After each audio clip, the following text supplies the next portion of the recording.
without checking that. So it's my absolute pleasure to do one more of these hybrid Center for Brain Recovery seminars. It's usually that there are fewer people in the room and many more on Zoom, and that's what's happening right now. So we'll watch the Zoom room carefully, and you don't need to worry about it. And you might want to play a bit in terms of how you want to see the screens versus your screen.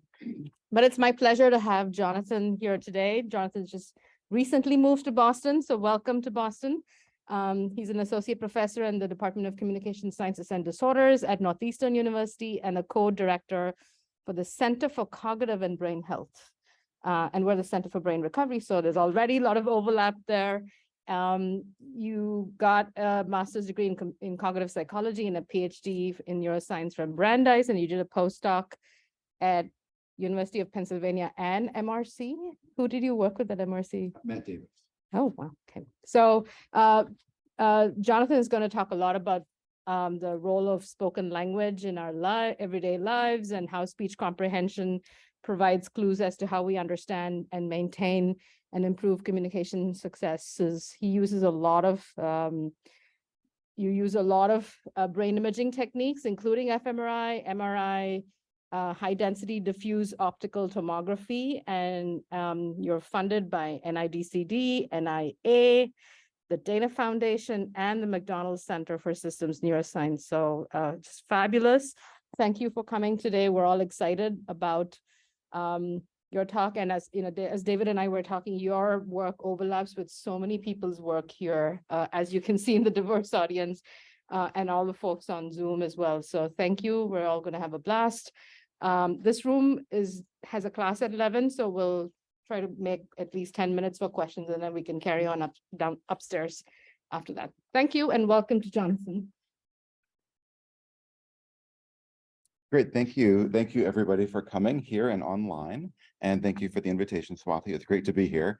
Not only I did my PhD at Brandeis a little bit down the road, thank you. But my wife also did her master's in music at BU, and I lost my direction. We lived right behind Star Market, or what used to be Star Market off of Alston. So it's great to be back in Boston. It's great to be back on ComAb.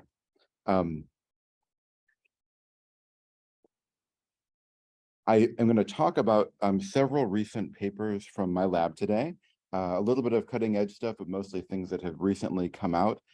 This QR code is a link to all of the papers if you don't want to write them down. And if you don't want to look at any of the papers, that's fine. That's fine too. So the thing that has really motivated my research for the last decade or more is probably something that, oh, you know what? I'm so sorry. I'm going to try to get rid of that little box.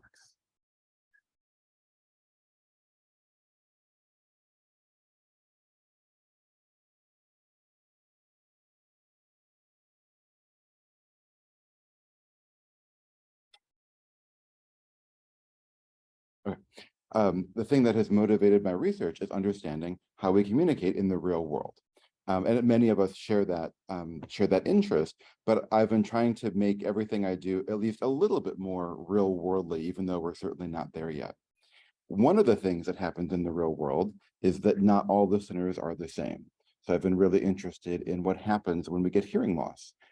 Hearing loss occurs in young adults, but is increasingly common as we get older. By the age of 70, about half of Americans, and this figure is similar around the world, have hearing loss. And by the age of 80, it's 80% of people have some level of hearing loss. So one question is, if the brain is not getting a clear acoustic signal, what happens? And this becomes increasingly important as we age. It's also increasingly important in our society as people are living longer and longer. What that means is we have more and more people who are not getting a clear acoustic signal because of age-related hearing loss. It's not just hearing loss per se that's important, though. These are some self-report data from the UK Biobank. So it's a whole lot of people on a very easy subjective question, but this lines up broadly with what we see in the lab. So people were asked whether they had hearing loss, and this is plotted as a function of age. And so, as you might expect, as people get older, more people report having hearing loss. But then they were asked, do they have trouble hearing speech and noise? And more people report having trouble with speech and noise and have hearing loss. And again, in the lab, if you measure something like pure tone thresholds to get auditory sensitivity and then measure speech and noise performance, what you find is that sensitivity explains quite a bit of variability, but certainly not the whole thing. So there's a gap between hearing sensitivity and something we do every day, which is understand speech and noise. There are several potential causes to that, and what I've been focusing on is cognitive load. So the basic cartoon model of this is that if you have a speech signal that gets degraded somehow, and that could be through hearing loss or through background noise or whatever, that causes your brain to work harder, and we can measure that directly with functional brain imaging, but that also has consequences for behavior and consequences for physiological responses outside the brain. And so today I'd like to give you some examples of each of those boxes of ways we've been studying this in the lab. So how do we measure cognitive challenge during listening? The first is a really simple approach. You ask people to rate how difficult something was. We adopted this approach in a study on face masks in communication. Shockingly, we got interested in this during the COVID pandemic in early days when masking was still really common and really new to a lot of us. This is work led by Violet Brown, who's a PhD student at Washington University. And so what Violet did is she recorded some sentences in different mask conditions. So no mask, a surgical mask, a cloth mask with a filter and without a filter, and a mask with a clear plastic panel. And this is an audio-visual speech study. So participants are going to see videos of her and also hear her. Just looking at the long-term average spectrum of the sentences she recorded without adjusting anything, you can see that the masks attenuate the acoustic signal, and lots of other folks have looked at this too. So this is something just to kind of keep in mind when we get to the results, but there are clear acoustic differences between the masks as well as visual differences. So this was an online study. Participants saw these videos with sentences, short sentences, in quiet and 2 levels of noise. So we have a moderate level of noise and a hard level of noise. And they typed in as much as they could understand after each. And they also provided a subjective rating. So this is a question from the NASA Task Load Index after each block of sentences. I'm going to give you an example, assuming that the audio-visual works. And so you don't have to write it down, but maybe just think on a scale of 1 to 5, how easy it is for you to understand Violet here. The sweet dog watched the children. And the audio didn't work in the room. Did it work on Zoom? I know, but I think I did before, but I will try again. Oh, sure. Sure. Just going to share again to see if I can get the audio to share for real. So, screen, share sound, optimize for video clip. Share. You might need to just turn on your audio on your laptop. Well, this is same as system. Okay. Okay. We can take it up with one. Go ahead and. Yeah, that's fine.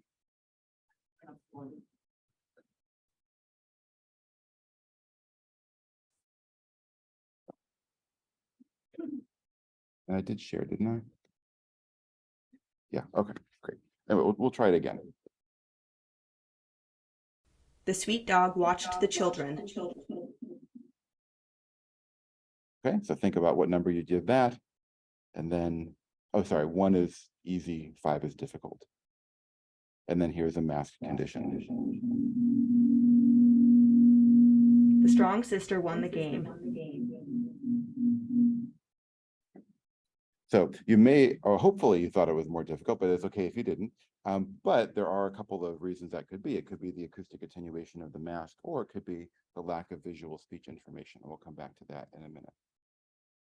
We looked at the performance, so this is accuracy of people's typed responses. Here, we tested young and older adults. These are the younger adults.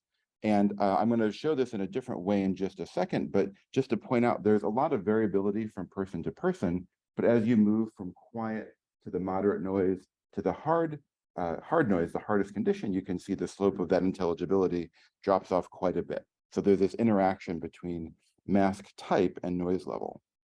And just to be a little bit more succinct in how we plot that, here's how I've shown it here. So in quiet, there's very little difference between mask type, but then as you get more and more background noise, they start to separate. And this is kind of important too, because if you only look at intelligibility and you only look at mask understanding in quiet, like in a laboratory study, you might conclude that it doesn't matter what kind of mask you wear, people are able to understand you just fine. In our older adults, we expected there to be bigger effects here, and I'm happy to talk about that later, but actually they served instead as a replication sample, and so we saw essentially the same things in our older adults. These are the subjective listening effort ratings, and it's really just a mirror version of the intelligibility, perhaps not surprisingly. So the no mask is easiest. Everything gets harder when you add noise, and the transparent mask and the cloth mask with the filter are the hardest. I will point out though here that in quiet, even though intelligibility was essentially perfect and indistinguishable, there is starting to be a little bit of spread in effort. So I think listeners are aware of these differences between masks, even though they're very successful at understanding what they're hearing. One of the reasons we did this study was this was sort of when there was a lot of public service announcements around the importance of visual speech information, and we were being encouraged on lots of different fronts to wear clear masks. And we thought that makes a lot of sense. Let's do a study and show that they're more helpful. And instead, we found that that was the hardest condition in what we did. So that was not what we set out to do.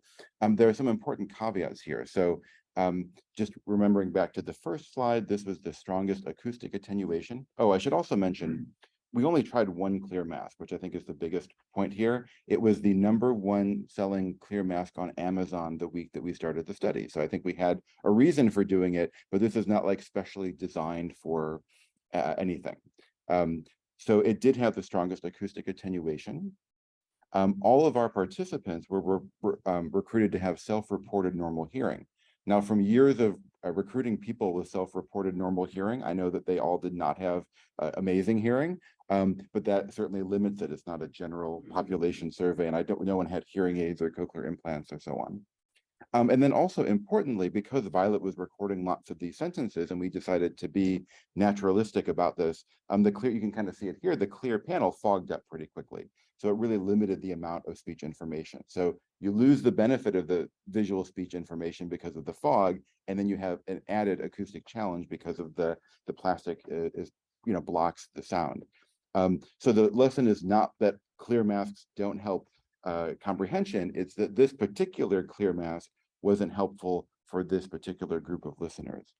And in fact, there's a great undergraduate student at WashU who's redoing this study with a set of fancier clear masks, and they seem to be helping quite a bit. So I think there is a lot of value in that, but not any clear mask will do. Okay, so that was asking people because we had to, because we're testing them online. Now, for whatever reason, I'm not saying this is a good bias that I have, but I've always just been a little bit skeptical of self-report. And I think there are times where I've seen in the lab where people report one thing and I measure something similar and I get a different response. So I'm always a little bit skeptical. And yet our subjective experience of hearing and communication is really important. It determines a lot about our confidence in communication, our communication behaviors, whether we're likely to get a hearing aid, and so on. So how do you get people's subjective report without asking them? And hence, enter way number 2, we ask them in a sneaky way. This is work done by Drew McLaughlin. Drew is a PhD student at Washington University. This was a collaboration with Todd Braver's lab. And we adapted a paradigm developed by Andrew Westbrook in Todd's lab to look at subjective effort without asking people. And so this is a discounting paradigm where we ask people to make choices and we learn from their choices what things they find harder or easier. And so in this case, we give people the choice to do a harder trial, in our case, noisier speech, for more money, or an easier trial for less money. So, would you do a hard trial for $2 or an easy trial for $1? And we vary the difference between those easy and hard trials until we get the indifference point. So maybe you'll do a hard trial for $2 and an easy trial for $1.50, something like that. We try to equate them. And based on that, we can infer the difference between the easy and hard trials as reflecting the relative subjective value, or alternately the relative cost of the harder one relative to the easy one. I'll give you some examples here. So first, people did this pre-training study. So they got, this is the signal to noise ratio of the speech. So plus 20 is very easy, just a tiny bit of background noise.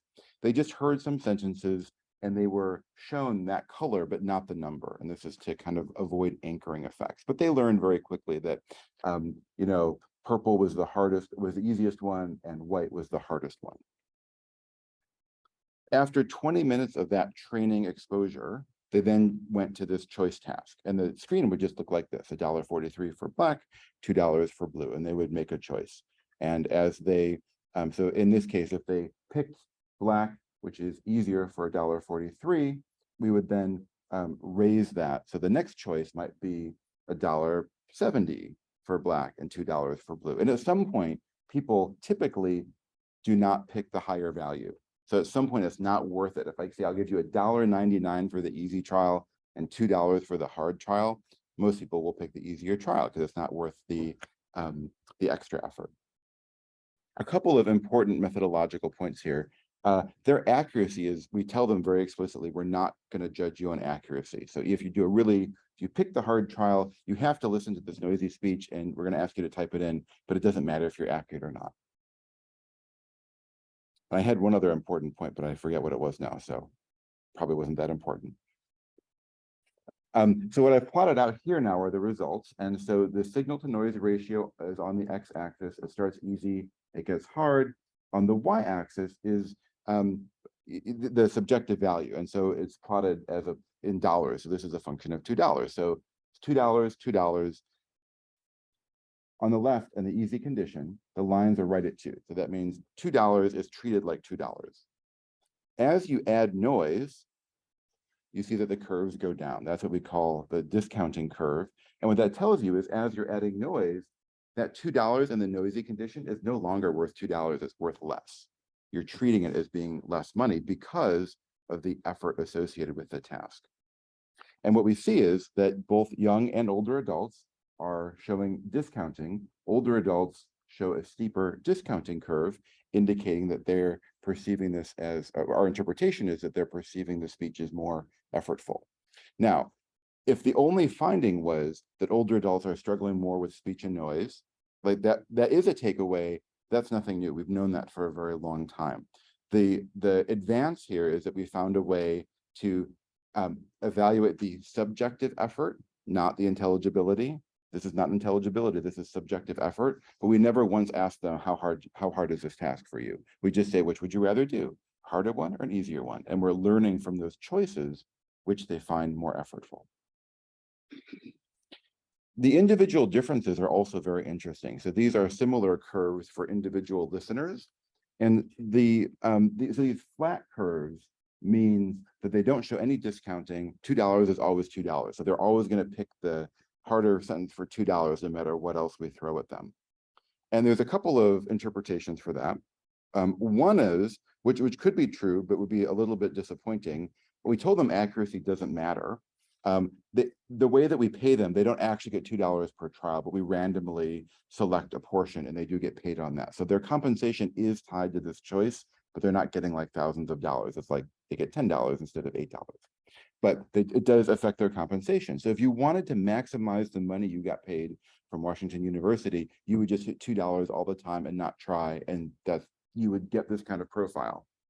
But that would be really disappointing. So one of the ways we tried to prove that wasn't the case is we did some exploratory individual difference analyses. So we did it's the WARM task developed by Sherry Smith. It's a auditory verbal working memory test, and we correlated that score with the amount of discounting. So here, a big number means you're always clicking $2. So what this tells you is that people with higher working memory scores are more likely, especially for the older adults, to always be listening to the hard sentence. So in other words, this doesn't seem to be this particular plot is not a personality explanation. It's that, as you might expect, people who have the cognitive resources to better withstand speech and noise aren't as bothered by it, and so they're more likely to pick the harder task. We also looked at hearing. So hearing threshold, worse numbers are bigger. It means you need a louder sound to hear it. And here, people with worse hearing are less likely to pick the harder task all the time, which is what you'd expect. This indicates that they find the noise more effortful. And finally, for the older adults, we asked them, this is a standard scale in the field, the hearing handicap, and it's a subjective report of speech communication ability, but higher numbers mean more difficulty. So like here's people who are subjectively reporting on this independent scale that they have more difficulty communicating. They're also reporting our speech is more effortful using this discounting procedure. So the idea is that we are now able to get a subjective measure of listening difficulty without asking people. And there might be some people trying to game the system, but we don't think so, or at least not entirely, because that subjective value is reflecting individual differences in cognitive and auditory ability. I don't have time to talk about it today, but we've also been doing some collaborative work with Todd Braver's lab, actually a lot of it led by Jenny Crawford, who is now a postdoc at Brandeis, comparing cross-domain effort to see how people, older adults in particular, react to effort in this speech and noise paradigm, and also effort in a traditional NBAC paradigm, which you can also vary the effort in. And we're seeing some correlations there. So there are some, you can tell I haven't talked about this before. This is because this is actually new. So people who actually show more discounting in one domain tend to show more discounting in the other domain, which might suggest some shared cognitive resources across the two tasks. Okay, now we're done with asking people. Phew. And we can get on to a couple of objective measures. So the first I'll talk about is pupillometry. As most of you are probably familiar with, a pupil diameter changes with lots of things, including light levels, but it also changes with cognitive effort. This is also work led by Drew when she was at WashU. And so the first study I'll tell you about was a word recognition study. We played words in quiet for young and older adults, and we tried to vary one psycholinguistic factor, which is word density, phonological neighborhood density. So for those of you who don't think about this a lot, the idea is that words can have neighbors, which are similar sounding words. And if you have a lot of similar sounding words, we say you have a dense neighborhood. So a word like cat has lots of similar sounding words. If you ask people to identify cat in noise or with another acoustic challenge, they might say cat, but they might say cap or hat or any other similar sounding word. If you take a word that doesn't have a lot of neighbors, not a lot of similar sounding words like elephant, even in noise, people don't mistake that for many other things. They're more likely to say elephant. And so the idea is that words that have a lot of competitors are harder to understand, sort of from theoretical reasons, and also certainly for speech and noise, we see that also.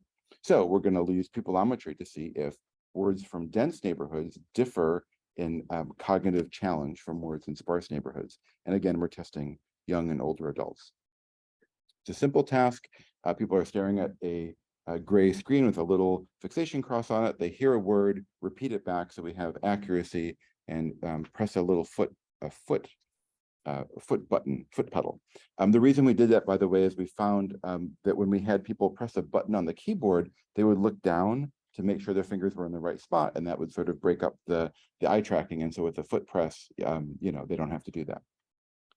We also did a control task, which will become important when we talk about age differences. This is a very simple oddball task. There was a standard tone and a deviant tone. Every time they heard the oddball, they would press the foot pedal. The idea here is it's a cognitive task. We expect a pupil response because they're doing this cognitive task, but it's not language-based, and that lets us kind of interpret the age differences in the language task a little better. So these are the responses in young and older adults to the tone task. Pretty similar, a little bit of a bigger response for young adults, but the critical thing is when we look at the word task, we see a bigger response for the older adults. So the most straightforward interpretation, which is our interpretation, is that older adults are showing a larger pupil response, indicating more effort than young adults. This is for listening to single words in quiet And I don't have a plot, but the accuracy is about 94% correct for both groups. So it's a very easy task and they're successful, and yet it seems like they're working harder generally. The reason this is important to have the tone task there is that there's a number of physiological changes that relate to pupil dilation that happen as we get older. And I'm happy to talk at great length about that, but basically we didn't do anything special, but we are confident that by comparing across tasks, that this age difference is not an artifact of some kind of scaling or something. We look at the psycholinguistic comparison here for dense words and sparse words. We see a small but robust and significant difference. So dense words are evoking a larger pupil response than sparse words for both young and older adults. So the advance here is that much, although not all, of the research on neighborhood density effects is done in noise and looking at accuracy differences. Here, everyone's very, very accurate, and accuracy doesn't affect this response, and we're still seeing a little bit more cognitive effort for the dense words, which lines up with theoretical predictions. So that's pretty novel here. Now that I've told you about pupillometry, I'll just give two little quick sidebars to other studies. Sita Karaturo is a PhD student at WashU. She has repeated our face mask study, but without the visual information. So she's turned it into a pupillometry study with auditory only sentences. And the pupil response lines up with the subjective effort ratings that we saw previously, with the transparent masks being the most, or having the biggest pupil response and thus the most effortful. What's interesting here is we've taken the differences in audio in visual information out of the equation. This is purely based on the speech acoustics. And so this suggests that a lot of those early results were driven not by differences in visual information, but by differences in the speech acoustics. And there's another sidebar that I'll mention, which is anecdotally, so I've only been doing pupillometry for, well, less than 10 years now, so probably 7 years or so. Started doing it at Washington University. And anecdotally, a lot of people would say, well, yeah, you know, the response kind of changes over the course of a study. You have to be careful. But we struggled to find a clear, you know, kind of clear guidance on what to do and why. And Drew was just kind of collected some pilot data with, you know, 5 of the graduate students around the lab. And she noticed that, so then she plotted out what's the pupil response in the first quartile of the experiment and the second, third, and fourth. And what she saw is this, you know, systematic decrease in the response across the study. And that was when people were just sort of, you know, sitting in the room by themselves doing the task. And then she went in there every 5 minutes and talked with them. And she saw that what we call a fatigue response lessened. So the lines are now smushed closer together. And so that was great, but it was like 5 people. And then we thought, you know, we did the bad thing that scientists often do. And we thought about it and we thought we should really do this properly. So we said, well, what is it about going in and talking to participants that is diminishing that fatigue effect? Is it that they're like, there's a person there and there's some social interaction? Is it that gives them a little bit of a break from the task? Maybe that they're just any engaging activity would do. And so the mistake was we tried to test all of these individually to learn more, and it ended up taking a really long time. If you'd like to guess what engaging activity we had that wasn't social, we gave them a choice of toys to play with and let them play with the toy for a few minutes instead of talking to a research assistant. So it was a lot of fun. And then we wanted to see whether any of those interventions got rid of this fatigue effect. And you'll have to read the paper to actually figure out the answer, but I can give you a hint by looking at the data. It's no, by the way. It didn't, nothing helped. Which is kind of depressing, but also really good to know that at least in our hands, we weren't able to get rid of it. And so you have to kind of know that, and you can statistically account for that effect, which really helps your model fits, but there's really, in our hands, no way to reduce that effect. Okay, now we're on to functional brain imaging for part 4. This is collaborative work with Jill First, who directs the Adult Cochlear Implant Clinic at WashU, and Joe Culver, who develops optical brain imaging techniques there.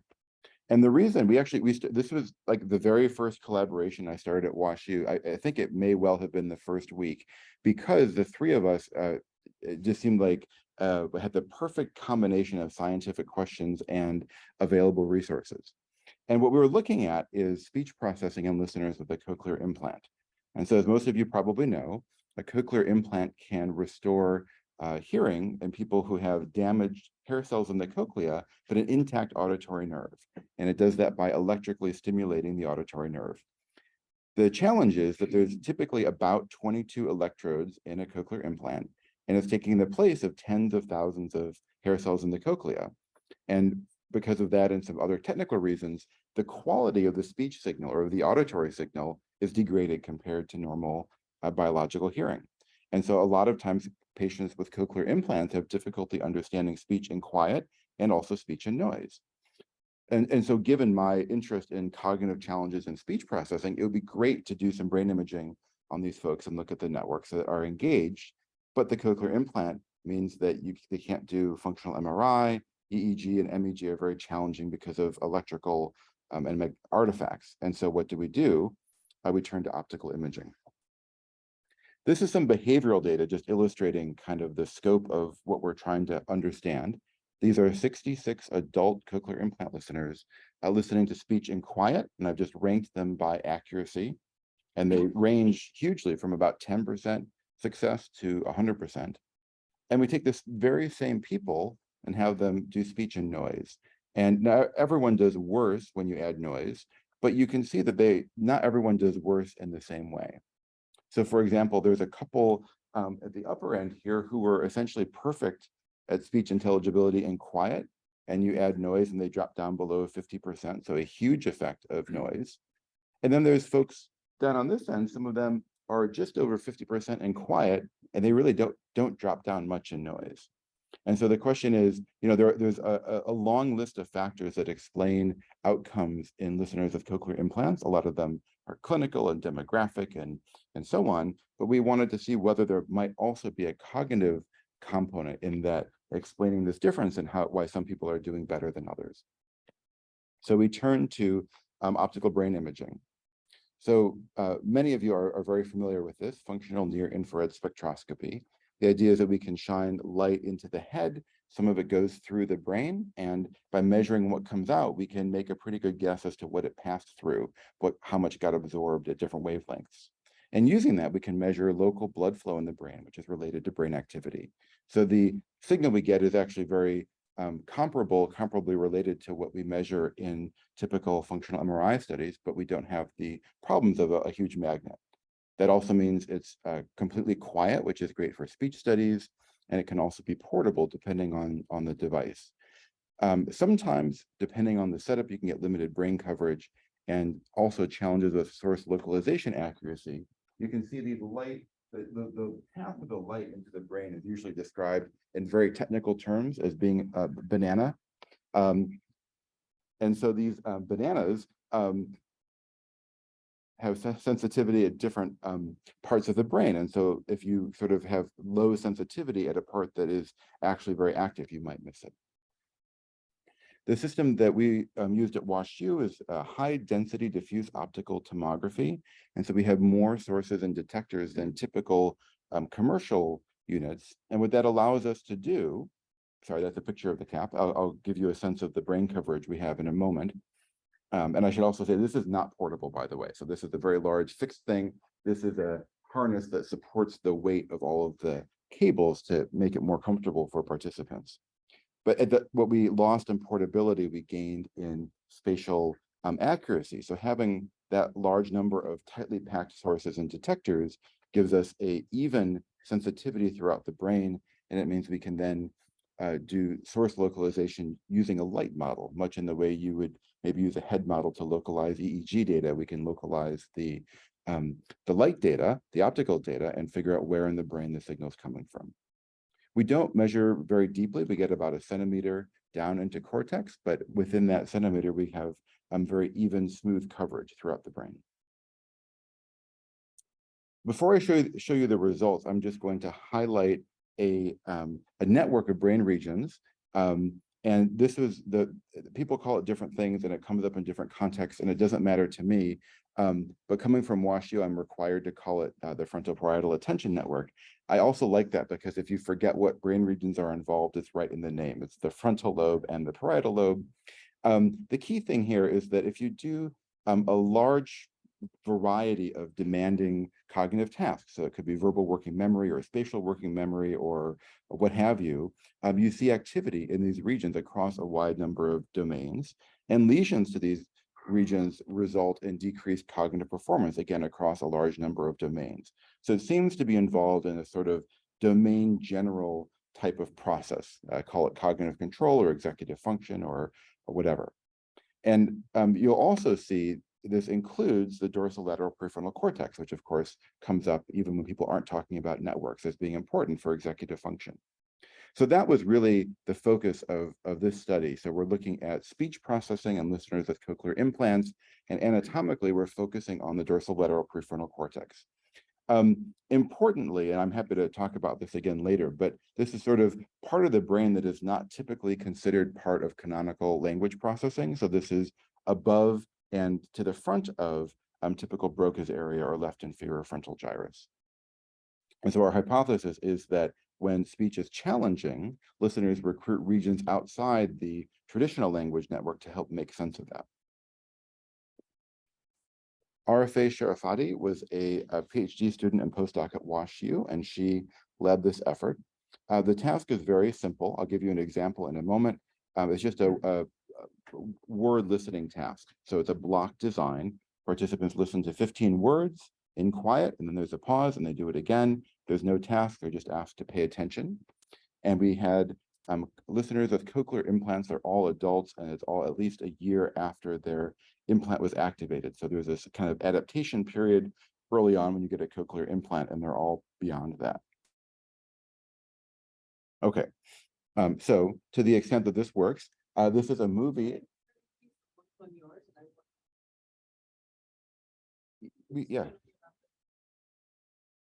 we can try.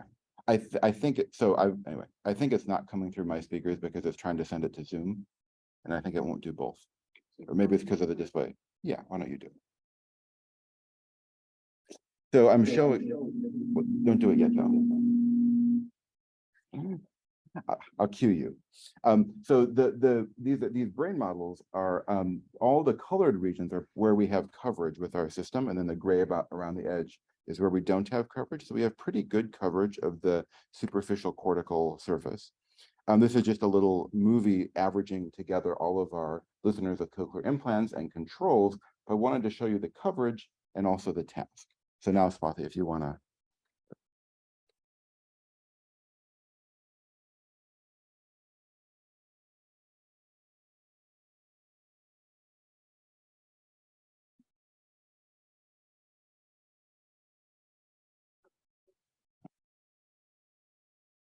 Peelle. Okay. That's fine. Yeah. So, by the way, if anyone is at an early point in your studies that you're still deciding what system to study, choose the visual system because movies always work. And I'm always very jealous of visual scientists. Us auditory people, we always have to deal with this stuff. So it's always a risk putting auditory stuff in a talk, which is fine.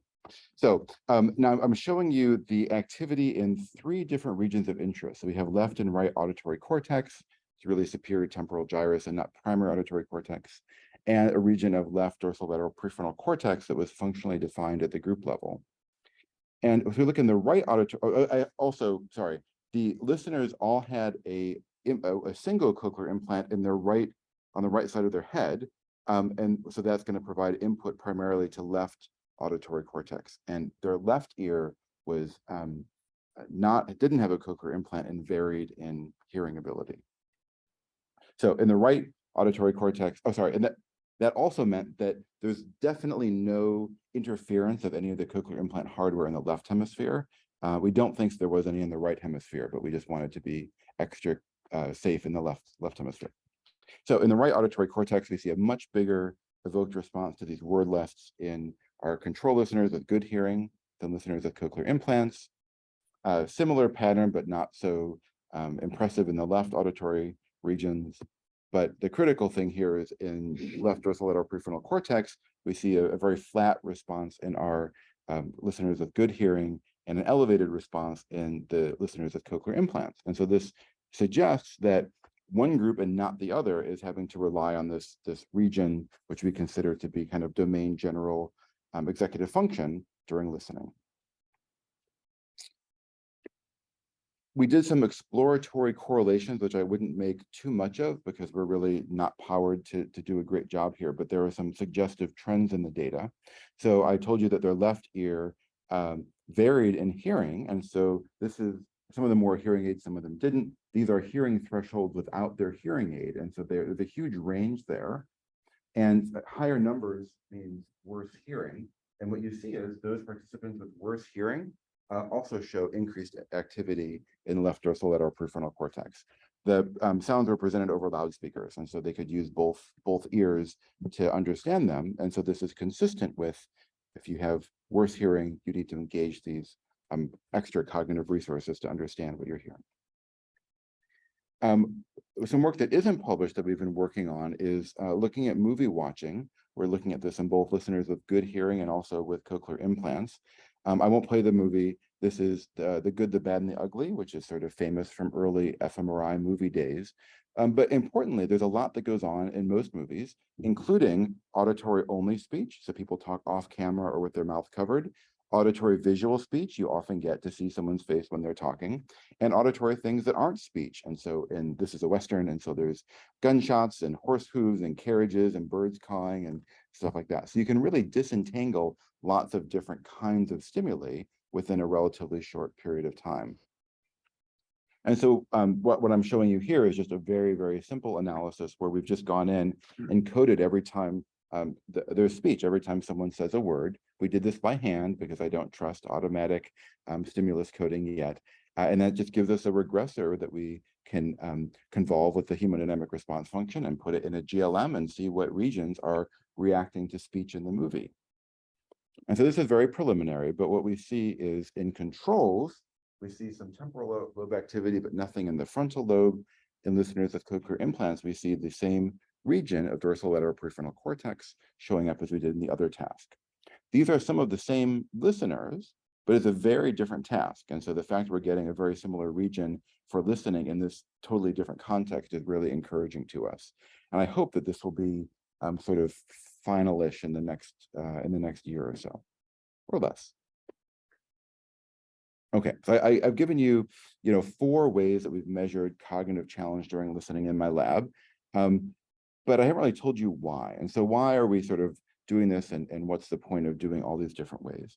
And one of the things that really drives me is thinking about the individual differences from person to person.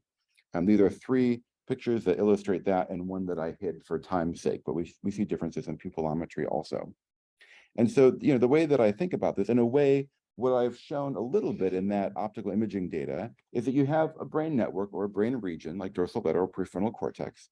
And when people are listening, they may engage this to various degrees.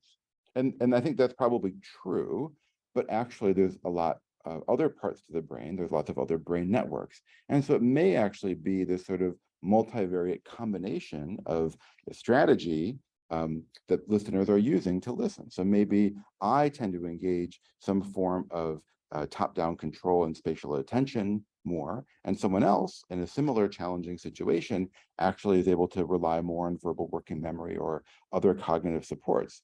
And so these individual differences in patterns of activity are critically important. However, one of the problems we're learning with lots of modes of functional brain imaging is that the reliability of single subject imaging is not always as good as we think. So one of my goals is to increase the single subject reliability of the brain imaging so we can also relate it to our clinical and behavioral measures to get a better sense of what individual listeners are doing when they're navigating the world.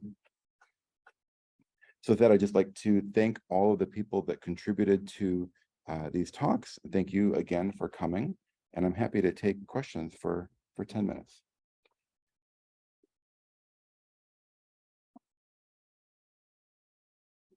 Fabulous. So we're going to take, this is a bit tricky. We'll take questions from the audience and then questions from online, and we'll go back and forth depending on how things show up. Let's start here. Jonathan, could you just tell from your computer for people to unmute themselves and ask their question? Sure. So Yep, if you have a question and you're on Zoom, feel free to unmute yourself and ask it. And if you want, you can stop sharing. I'm trying, yeah. Thanks. Hi, everybody. All right, let's start from here. Sorry, I also was going to say, if people want to type them in chat too, I will also try to keep an eye on that too.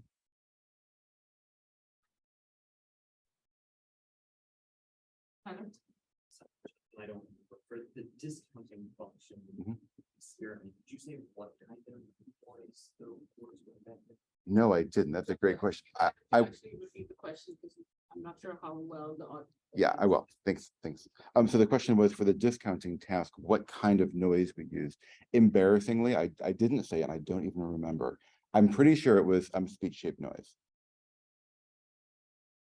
Was that an amplitude modulated? Nope. Flat? Nope, flat. Yeah. Alice has a question. Alice, go ahead and unmute yourself. Yeah. Hey, Jonathan, can you hear me? Sorry, Alice, I'm not hearing you for some reason. Oh, there we go. Okay, I've unmuted. All right, hold on. Yeah, you got it? Okay. I don't really have a question. I just wanted to say how much I really like the effort tasks. You know, I don't do hearing, I do vision work, but you know, it's making me think about some ways of sneakily getting at effort besides pupillometry, which, you know, is okay, but you know, we have various problems with that sometimes. So just want to thank you for introducing those possibilities as ways of thinking around certain problems. Thanks, Alice. There's a question for you there. Great. So there's a question in the Zoom, which you can sort of see, but I'm curious if there's any thought about replicating the CI brain imaging study among neurodivergent folks, knowing that speech processing is different in lived experiences of ASD, ADHD people, while not necessarily being connected to hearing loss. That's a great question. We are not currently doing any of that work in my lab, but I would be very interested in doing that. I think one of our goals is to sort of broaden the neurobiological models of speech perception to include people who may not have been included before. And I think that certainly includes the populations you're talking about. So it's a great question. Can I ask a question that's related? Sorry, okay. Yeah. Thank you. I have a quick question. For the FMR study and the frontoparental network, the frontal region, do you only test it on the left-hand side? Was it because the network is left-right asymmetrical, or because you have primarily stimulated? Great. So the question was the dorsolateral prefrontal cortex. Why did we only look in the left hemisphere? For some reason, so in many other tasks, the frontal parietal network is bilateral. So if you look at resting state studies, for example, it's very nice and symmetrical, both left and right, and also frontal and parietal. In language tasks, in my experience, is typically left lateralized and typically more often frontal than parietal. So that was why we focused there. And if memory is correct, we did not see anything on the right. Like we did whole brain analyses too. We didn't really see anything on the right dorsolateral prefrontal cortex. So for a non-speech task, you would expect it to be more. Yes. Yeah, but now I'm questioning myself because we didn't find it. Yeah. So I wanted to ask a question that was related to Natalie's, and I'm just wondering in neurological disorder, you don't have the answer to this, but I'm wondering if you've thought about when does cognitive effort lead into fatigue, lead into just too much effort that the system can't sustain? And I'm obviously thinking about neurological disorder. Yeah, that's a great question. Sorry, the question for Zoom people was, when does effort lead to too much fatigue and then it can't be sustained? I guess I don't want to bother with sharing this, but there's, you know, okay, well, we have time.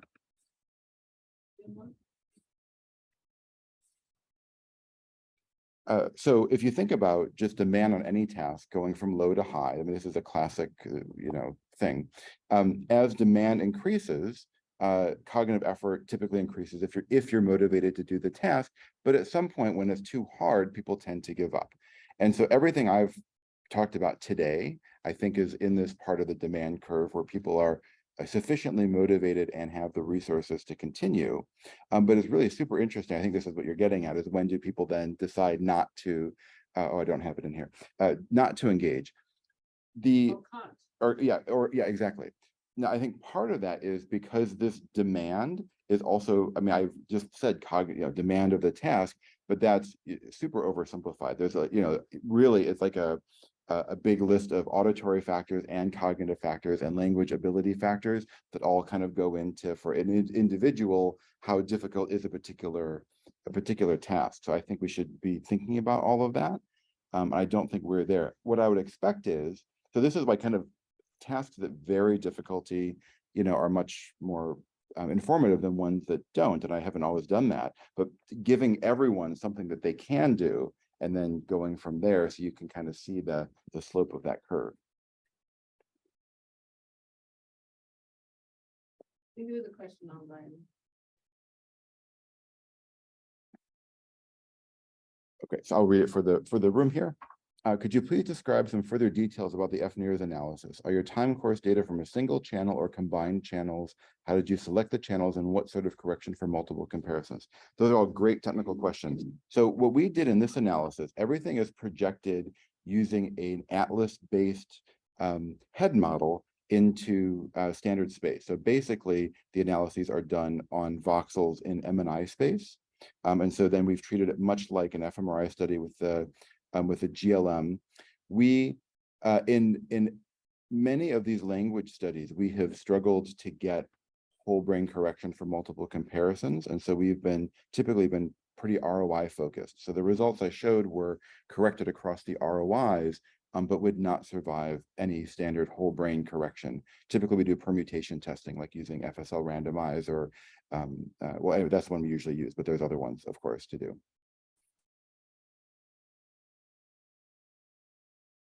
Yeah.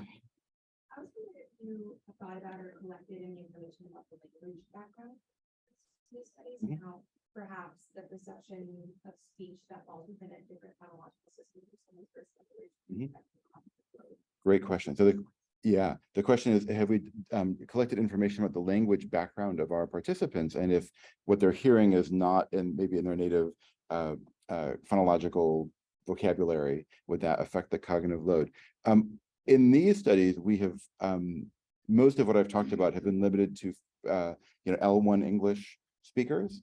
But I think that's actually something that we should, well, anyway, I'm very interested in not that. And I think as a field, that's something we should also consider, especially for imaging studies. This is like a standard exclusion criteria for many people who aren't specifically studying non-native English speakers as listeners. And I think, yeah, we need to know more about that. Interestingly, so Kristen Van Engen, who's a collaborator at WashU, does a lot with understanding accented speech. So she and I have this hypothesis, which I don't think has any data behind it yet, but that so people will report listening to speech, if it's not their native language, as being more difficult. And so subjectively, you might say, oh, listening to speech and noise or with hearing loss, or if it's not your native accent, is going to be difficult. But we think they're different, and they're difficult in different ways and engage different cognitive systems. And that really hasn't been, I think, yeah, played out yet. Yeah, thanks.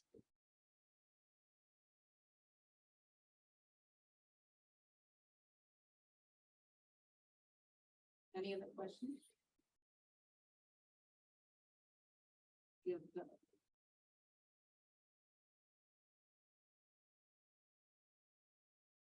You didn't show up, but I really thought your last slide about cognitive effort was fabulous. It was just exactly the way we think about it. We just haven't figured out how to show it, and you just did that. Good. Slide. Oh, thanks, Swati. Yeah. Well, thank you everybody for coming on Zoom and in person. Thank you, Jonathan, for really a fabulous array of different methodologies. Thanks. Thanks, everybody.